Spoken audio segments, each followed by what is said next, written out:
Hello, good morning to all of you. Today's we discuss about the topic formation of embryo.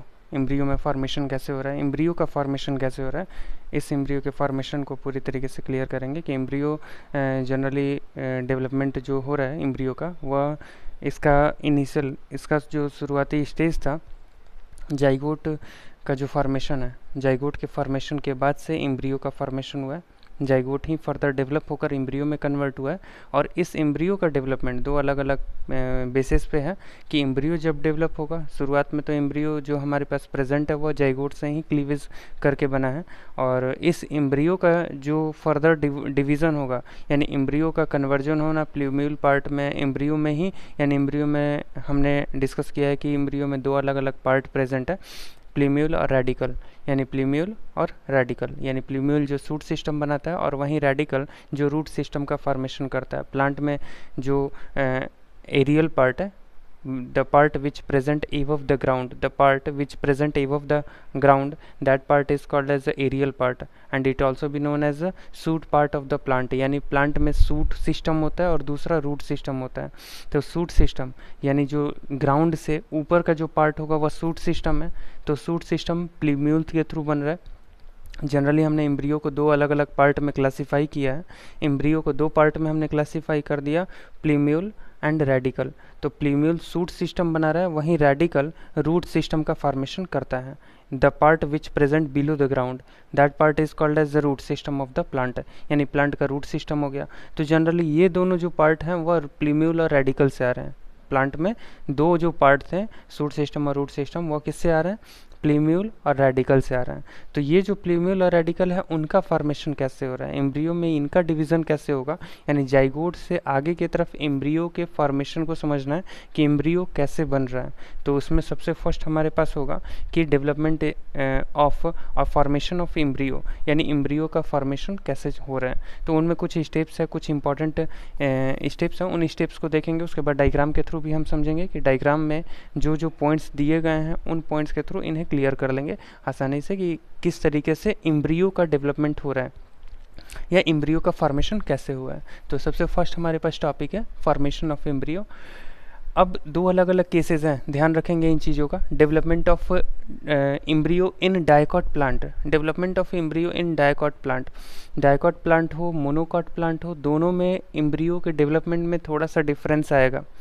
Embryo के development में थोड़ा सा difference आएगा क्योंकि generally आपने देखा है प्लूम्यूल और रेडिकल तो ठीक है, दोनों में बन रहा है, मोनोकॉट में भी बनेगा और डायकॉट में भी बनेगा। मोनोकॉट और डायकॉट जनरली ऐसे प्लांट हैं जिनमें कि सीड इक्वली टू हाफ में डिवाइड हो जाते हैं, वो क्या है? डायकॉट हैं। और जहाँ सीड को हम ब्रेक करते हैं और इक्वल टू हाफ में न डिवाइड हो, उन्हें हम क्या कहते हैं? उन्हें मोनोकॉट कहते हैं। जैसे राइस या वीट आप देखते हैं, राइस या वीट, चावल है, गेहूँ है, इनको जब तोड़ेंगे तो इक्वल टू हाफ में नहीं बटेगा, बहुत सारे छोटे छोटे पीसेस हो जाएंगे। तो ये मोनोकॉट को आइडेंटिफाई कर रहा है। वहीं जो दूसरी तरफ है, जैसे कोई भी पल्सेस है, कोई भी दाल है या राजमा हो, अगर उनको तोड़ते हैं यानी किडनी बीन, अगर उसको ब्रेक करते हैं, या चना आपने देखा है उसको आपने स्वेल करा दिया, पूरा फूल चुका है, पानी एब्जॉर्व कर चुका है, वाटर एब्जॉर्व करने के बाद स्वेल हो गया। अब उसके बाद जब उसको ब्रेक करेंगे तो ब्रेक करने के बाद इक्वल टू हाफ में डिवाइड होगा, बहुत सारे छोटे छोटे पीसेस नहीं होंगे। तो ये क्या है? डायकॉट है।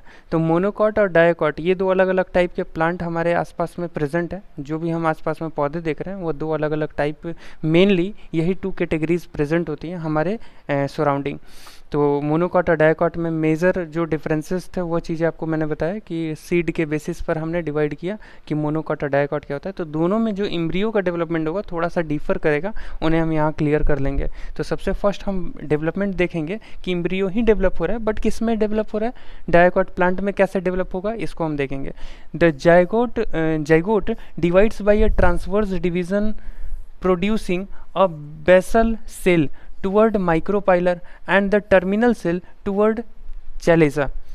यानी दो अलग अलग प्लेसेस बताए गए हैं, एक बेसल सेल बताया गया है और दूसरा टर्मिनल सेल। तो टर्मिनल सेल कहाँ पर हम देखेंगे, चैलेजल एंड पे, और जो हमारे पास बेसल सेल होगा वह बेसल सेल कहाँ प्रेजेंट होगा, माइक्रोपाइलर एंड पे। ये तो हमें पता है कि माइक्रोपाइलर एंड कहाँ है और चैलेजल एंड कहाँ है, यानी अपर जो टॉप पोर्शन था, ऊपर की तरफ जो हम पोर्शन देख रहे थे वह क्या है, वह बेसल सेल वाला वह कौन सा हो जाएगा, यानी टॉप रीजन वाला चैलेजल एंड है ना, तो वह कौन सा हो जाएगा, टर्मिनल सेल हो जाएंगे। वहाँ पे क्या कौन से सेल होंगे, टर्मिनल सेल्स हो जाएंगे। और जो नीचे माइक्रोपाइलर एंड पे हैं वह क्या हो जाएंगे, बेसल सेल, यानी बेस पर जो है वो बेसल सेल, और जो किसी एंड पे प्रेजेंट है उसे हमने टर्मिनल सेल कह दिया। देन बेसल सेल यानी जो बेस में है, बेस में यानी माइक्रोपाइलर एंड पे। अब ये जो बेसल सेल हैं यह ट्रांसवर्स का मतलब है, आप टीएस जानते हैं, टीएस और LS, longitudinal section, horizontal line देते हैं, और एक ट्रांसवर्सल सेक्शन यानी एक मतलब एक वर्टिकल लाइन, जो अभी मैंने बताया सबसे फर्स्ट क्या था, जो ट्रांसवर्स हम लॉन्गिट्यूडनल कह रहे हैं तो लॉन्गिट्यूडनल वर्टिकल लाइन है, और वहीं ट्रांसवर्स की बात करेंगे तो ट्रांसवर्स कैसा हो जाएगा, हॉरिजॉन्टल लाइन होगा। तो ट्रांसवर्स डिवीजन होगा, किस में ट्रांसवर्स डिवीजन होता है, बेसल सेल में ट्रांसवर्स डिवीजन होता है। और ट्रांसवर्स डिवीजन होने के बाद लॉन्ग सस्पेंसर यानी 6 to 8 celled, and the function of suspensor is to push the pro embryo deep into the endosperm। यानी जनरली यहाँ पर बेसल सेल में ट्रांसवर्स डिवीजन हो रहा है, और डिवीजन होने के बाद एक छोटा सेल रहेगा और दूसरा बड़ा सेल होगा। तो जो बड़ा सेल है वो आगे की तरफ और क्लीवेज होगा, 6 to 10 सेल स्टेज बन जाएगा, 6 to 10 सेल स्टेज। इसको हम क्या कहते हैं, सस्पेंसर कहते हैं। ये जो 6 to 10 सेल्ड स्टेज है इसे हम क्या कहते हैं, सस्पेंसर कहते हैं। अब ये जो सस्पेंसर है ये क्या कर रहा है, जो प्रो एम्ब्रियो है उस प्रो एम्ब्रियो को अंदर की तरफ पुश कर रहा है, यानी प्रो एम्ब्रियो को, जैसे एक यहाँ पर अगर मैं डायग्राम बनाऊँ, यहाँ हमारे पास जाइगोट है, इस जाइगोट में क्लीवेज हुआ।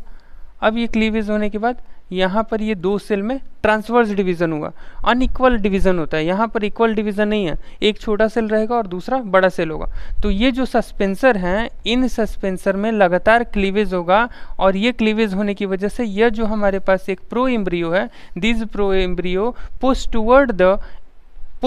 टुवर्ड द एंडोस्पर्म, यानी यह जो प्रो एम्ब्रियो है इसको आगे की तरफ यानी ऊपर, जहाँ पर क्या प्रेजेंट होगा, जहाँ पर एंडोस्पर्म प्रेजेंट होगा वहाँ पर इसको ढकेला जा रहा है। किसके थ्रू ढकेला जा रहा है, सस्पेंसर के थ्रू।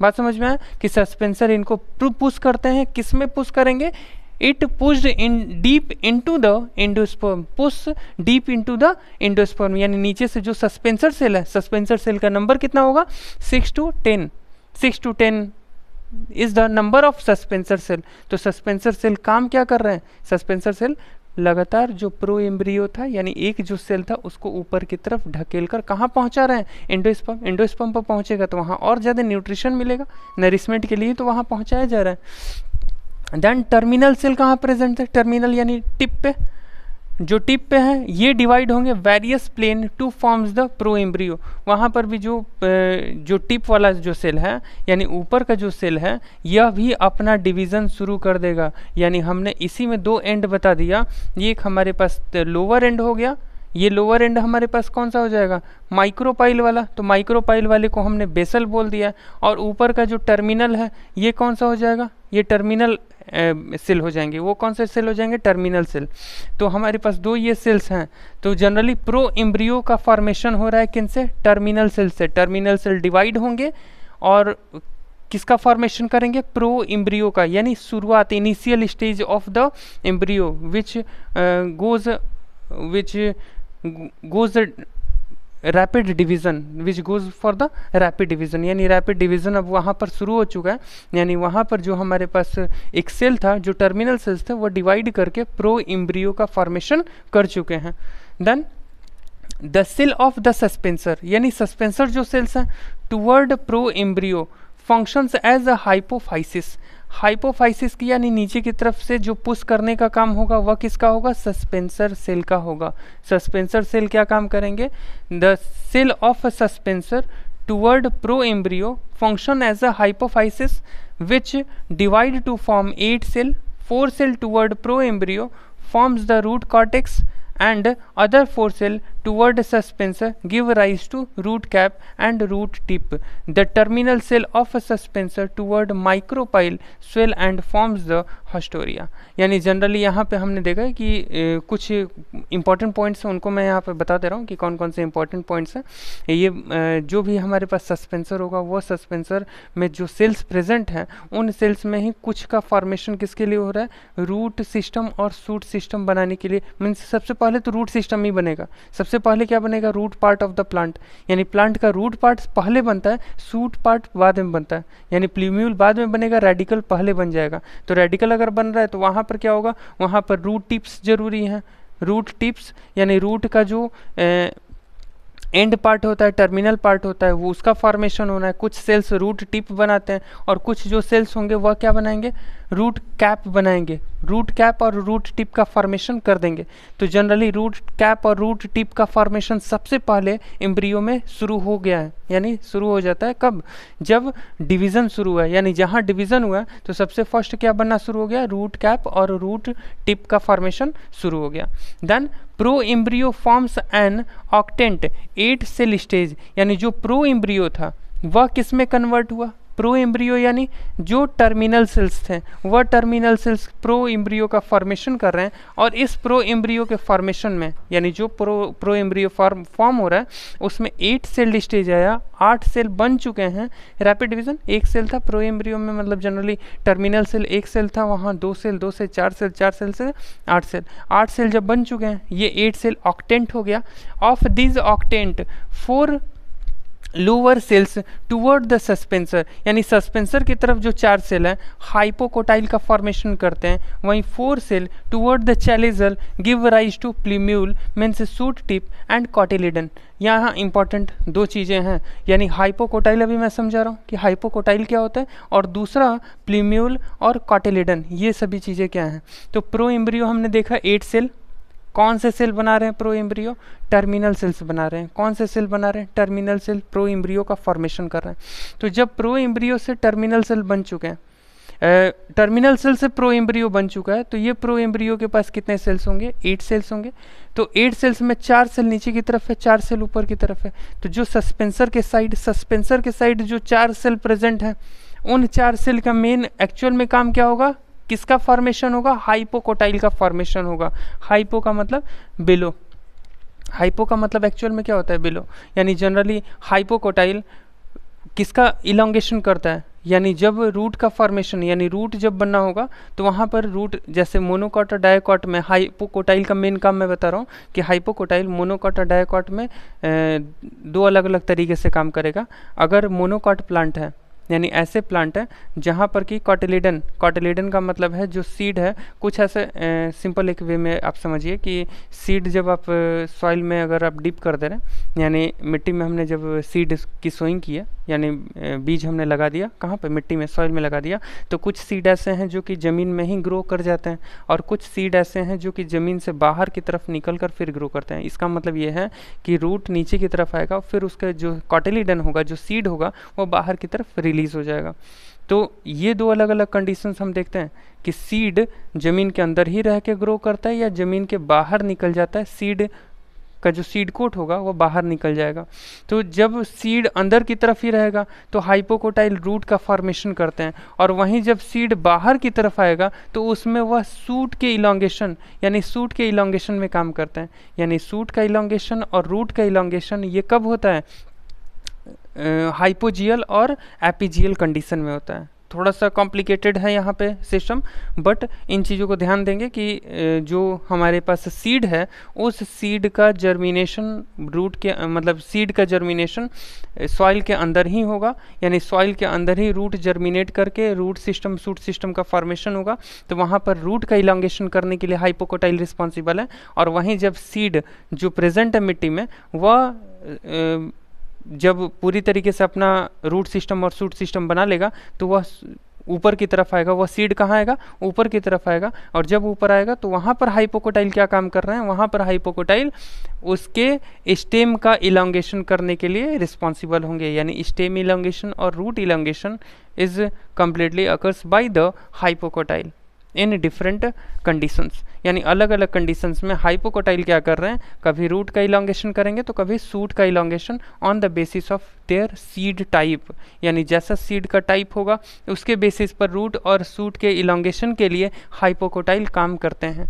ठीक है, ये चीज़ें ध्यान रखेंगे। तो हाइपोकोटाइल हमने देखा, देन इसके बाद क्या था, four celled toward chalazal give rise to plumule, यानी अब यहाँ पर जो पार्ट बचा हुआ है रूट सिस्टम, हमने देखा कि रूट का फॉर्मेशन रूट टिप है, रूट कैप है, ये कहाँ से बन गए थे, यहाँ पर जो बेसल सेल्स थे वहाँ पर उन्होंने क्या बना दिया था, वहाँ पर रूट कैप और रूट टिप बना दिया था। अब यहाँ जो हमारे पास टर्मिनल सेल्स हैं जिससे प्रो एम्ब्रियो का फॉर्मेशन हुआ, वहाँ चैलिजल एंड की तरफ जो 4 सेल बचे हुए हैं, सस्पेंसर की तरफ जो 4 सेल हैं उन्होंने तो हाइपोकोटाइल बना दिया, सस्पेंसर की तरफ जो 4 सेल थे उन्होंने क्या बना दिया, हाइपोकोटाइल, और उसके ऊपर जो 4 सेल थे प्रो एम्ब्रियो, सिंपल सा एक स्ट्रक्चर माइंड में रखिएगा, प्रो एम्ब्रियो 8 सेल, नीचे 4 सेल है, ऊपर 4 सेल है, तो नीचे वाले जो 4 सेल है हाइपोकोटाइल बन जा रहा है, ऊपर के जो 4 सेल है उनसे सूट सिस्टम बनेगा, सूट टिप बनेगा। ठीक है, तो जनरली सूट टिप का फॉर्मेशन यानी प्ल्यूम्यूल, प्ल्यूम्यूल क्या बनाता है, सूट सिस्टम बनाता है, एंड देन कॉटिलेडन, कॉटिलेडन का भी फॉर्मेशन होगा। अब कॉटिलेडन क्या है, तो कॉटिलेडन एक मैं डायग्राम यहाँ पे बना दे रहा हूँ, उस डायग्राम से आपको ये सीड हमारे पास दिख रहा है, किडनी बीन शेप्ड जो सीड है हमारे पास, इस सीड में यह जो पूरा फ्लैसी रीजन है, ये जो पूरा फ्लैसी रीजन होगा, this fleshy region is known as cotyledon, cotyledon. और यहाँ पे ये जो हमारे पास पार्ट बनता है, ये पार्ट क्या हो जाएगा, this part is called as embryo, यानी प्ल्यूम्यूल और रेडिकल, और ये क्या हो जाएगा, ये कॉटिलेडन हो जाएगा, this part is called as cotyledon. ये जो हमारे पास पार्ट है ये कॉटिलेडन हम कंसीडर करेंगे। ठीक है, तो ये जो पूरा फ्लैसी रीजन होगा दिस इज कॉटिलेडन, एंड यहाँ पर ये जो सेंटर पार्ट है दिस इज एम्ब्रियो, एम्ब्रियो में ये क्या हो जाएगा, प्ल्यूम्यूल, प्ल्यूम्यूल, और नीचे की तरफ क्या हो जाएगा, रेडिकल। ठीक है, ये 2 चीज़ें ध्यान रखेंगे। तो यहाँ पर हमने कंप्लीट कर लिया कि कॉटिलेडन क्या होता है। फिर इसके अलावा लास्ट पॉइंट है, beginning of the embryo is globular and then heart shaped and then horse shoe shaped, यानी हमारे पास 3 अलग अलग शेप दिखाई देंगे, यानी एम्ब्रियो का ग्रोथ हो रहा है बिगनिंग में, शुरुआत में सबसे पहला जो एम्ब्रियो का ग्रोथ होगा ग्लोब्यूलर होगा, ग्लोब्यूलर शेप होगा, फिर दूसरा जो होगा एम्ब्रियो का ग्रोथ हुआ किस शेप में होगा, हार्ट शेप्ड में, और फिर तीसरा जो ग्रोथ होगा, मतलब तीसरा जो उसका शेप होगा वह क्या होगा, हॉर्स शू शेप्ड होगा, हॉर्स शू शेप्ड। तो 3 अलग अलग शेप में हमें क्या दिखाई देंगे, ये हमें एम्ब्रियो दिखाई देंगे। तो एम्ब्रियो का 3 अलग अलग हमें शेप दिखाई दे रहा है, सबसे first globular shape, second heart shaped, and third horse shoe shaped, horse shoe shaped. These are the 3 different stages of the growth of embryo, यानी एम्ब्रियो का जो ग्रोथ हो रहा है उसमें अलग अलग जो शेप है। जैसे ह्यूमंस के केस में क्या होता है, ह्यूमंस के केस में जब ऑफ स्प्रिंग बर्न होता है, जब बच्चे का जन्म होता है, तो उस बच्चे के जन्म के बाद उसमें सबसे फर्स्ट चाइल्डहुड एज हम देखते हैं, चाइल्डहुड एज आया, फिर एडोलेसेंस आया, फिर एडल्ट एज आया, देन ओल्ड एज आया। ये अलग अलग स्टेजेस हैं, किसी एक ही बच्चे के ग्रोथ के अलग अलग स्टेजेस थे। उसी तरीके से एम्ब्रियो के जो अलग अलग स्टेजेस हैं वहाँ पर हमने केवल नाम रख दिया उनके शेप के बेसिस पर, उनका जैसा शेप है उसके हिसाब से उनका नाम। सबसे फर्स्ट जो ग्लोब्यूलर शेप था, फिर दूसरा हार्ट शेप्ड था, then third is horse shoe shaped. Horse shoe shaped मतलब जैसे घोड़े के नीचे जो खुर होता है, जो ब्लैक हूफ्स होते हैं, उनके नीचे लोहे का एक लोहे के प्लेट की तरह हम लगा देते हैं, जिससे कि वो अगर कहीं भी रनिंग कर रहे हैं तो कुछ भी उनके डायरेक्ट फ्लीट में, उनके पैर में डायरेक्ट न धंसे। तो लोहे का जो शेप होता है इस टाइप का, ये हॉर्स शूट शेप्ड है, ये हॉर्स शूट शेप्ड है। ठीक है, तो इस टाइप का शेप जो है हमें दिखाई देता है, मतलब ये एम्ब्रियो के ग्रोथ का स्टेज है। ठीक है, तो सबसे फर्स्ट स्लाइड ये क्लियर हो चुका है। देन अब नेक्स्ट स्लाइड, वेट कीजिए 1 मिनट, वेस्ट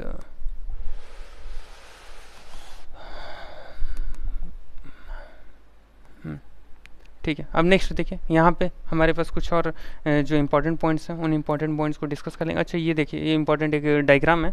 अभी जो चीज़ें हमने समझा था उस चीज़ को यहाँ पर मैं शो कर दे रहा हूँ कि कौन कौन से अलग अलग स्टेजेस थे, हार्ट शेप्ड कौन सा है, किस तरीके से यहाँ पर ग्रोथ हो रहा है। तो सबसे फर्स्ट हमने देखा है तो डाइकॉट जो हमारे पास स्टेज था, formation of dicot means formation of embryo, development of dicot, यहाँ stages of embryo development in dicot. Dicot में कैसे एम्ब्रियो का डेवलपमेंट हो रहा है, शुरुआत में हमने जाइगोट देखा, देन इसमें क्या बन रहे हैं, बेसल सेल्स बन रहे हैं, और उसके बाद सस्पेंसर सेल बन रहे हैं। यानी बेसल सेल और सस्पेंसर सेल ये हमारे पास ये दो अलग अलग टाइप के बने।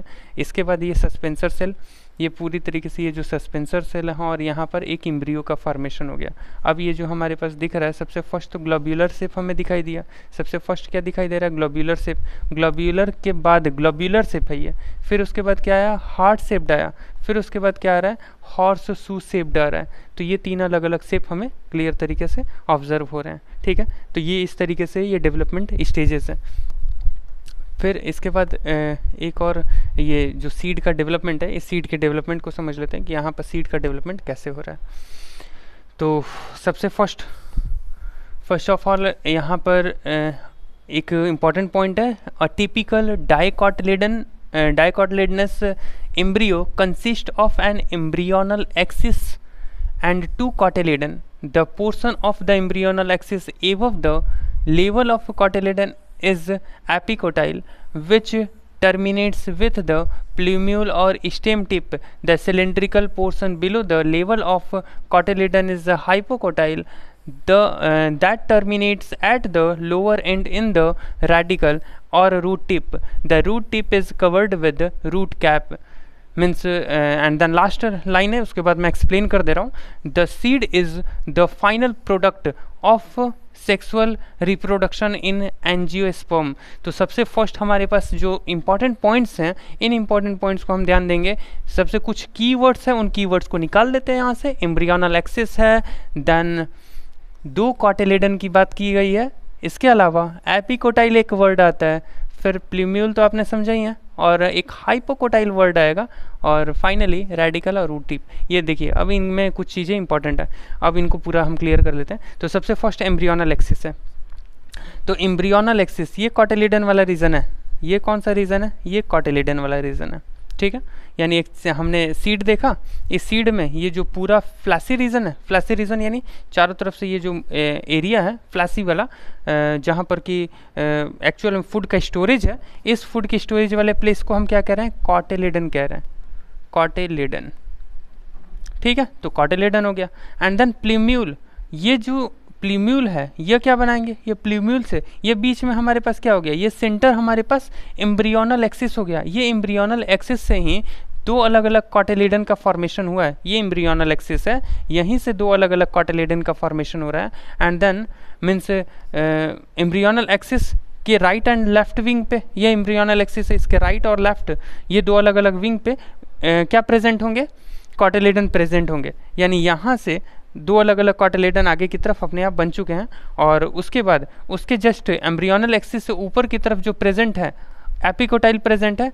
एपी का मतलब ही क्या होता है, एवव होता है, और हाइपो का मतलब क्या होता है, बिलो होता है। हाइपो का मतलब क्या होगा, बिलो, और एपी का मतलब क्या होगा, एवव होगा। तो जो इन जनरल वे एपिकोटाइल जो प्रेजेंट होंगे, एपिकोटाइल ऊपर की तरफ प्रेजेंट है और हाइपोकोटाइल नीचे की तरफ। तो हाइपोकोटाइल जनरली रेडिकल्स का फॉर्मेशन कर रहे हैं, और वहीं एपिकोटाइल जो है वह प्लूम्यूल के फॉर्मेशन के लिए रिस्पॉन्सिबल होंगे। यानी सबसे first hypocotyl that terminates it's the lower and in the radical, यानी रूट टिप्स के तरफ जो हाइपोकोटाइल का प्रेजेंस है, और वहीं एपिकोटाइल्स कहाँ प्रेजेंट है, उनका जो है वह टर्मिनेट करते हैं। किस चीज़ को टर्मिनेट करेंगे, प्लूम्यूल और स्टेम टिप को टर्मिनेट करते हैं। और जो जनरली रूट टिप है वह किससे कवर्ड होगा, root tip are covered by the root tip are covered by the root cap. Root tip किससे कवर्ड होता है, रूट कैप से कवर्ड होगा। एंड स्ट्रक्चर ऑफ डाइकोटिलेडन, अब इनमें कुछ पॉइंट्स हैं। सबसे फर्स्ट हाइपोफाइसिस दिया है, radical develops from the hypophysis, hypocotyl develops from the lower half of the pro embryo, the two cotyledon and plumule develop from the upper half of pro embryo. तो generally ये हमारे पास seed का एक shape है, और dicotyledon जो हमारे पास monocot और डाइकॉट, ये दो अलग अलग टाइप के शेप होंगे। मोनोकॉट का मैं यहाँ पर तो डाइकॉट आपको क्लियर दिख रहा है, डाइकॉट यानी first side and second side, ये दो हमारे पास है। फर्स्ट कॉटिलेडन सेकंड, इसी की वजह से हम इसको क्या कह रहे हैं, इसको हम क्या टर्म देते हैं, डायोकॉट कहते हैं। डाई यानी टू और कॉट यानी कॉटिलेडन, यानी दो कॉटिलेडन हैं। और जो मोनोकॉटिलेडन है उसका एक डायग्राम देख लेते हैं। ये हमारे पास मोनोकॉटिलेडन है। अब मोनोकॉटिलेडन में अब यहाँ पर हमारे पास सिंगल एक पार्ट दिख रहा है, यहाँ पर हमारे पास एंडोस्पर्म हो गया, एंडोस्पर्म, और फिर नीचे की तरफ क्या हो जाएगा, एम्ब्रियो हो जाएगा, और ये सीड कोट हो जाएगा। यहाँ कोई कॉटिलेडन हमें एक्चुअल में अलग से ऑब्जर्व नहीं हो रहा है, इस वजह से उसको हम क्या कहते हैं, उसको हम मोनोकॉटिलेडन कहते हैं, उसको हम मोनोकॉटिलेडन टर्म दे रहे हैं। और वहीं जो डायोकॉटिलेडन होगा वहाँ पे हमें दो कॉटिलेडन क्लियर तरीके से ऑब्जर्व होंगे। तो ये आपका पूरा डिटेल था कि एम्ब्रियो का डेवलपमेंट किस तरीके से हो रहा है। तो एम्ब्रियो के डेवलपमेंट को हमने समझा कि एक जाइगोट से आगे की तरफ एम्ब्रियो डेवलप होकर किस तरीके से अपना फॉर्मेशन करता है, किस तरीके से प्लूम्यूल और रेडिकल का फॉर्मेशन करता है। ठीक है, अब नेक्स्ट क्लास में इसके बाद के जो डिटेल्स हैं वो नेक्स्ट क्लास में कवर करेंगे। Okay, thank you.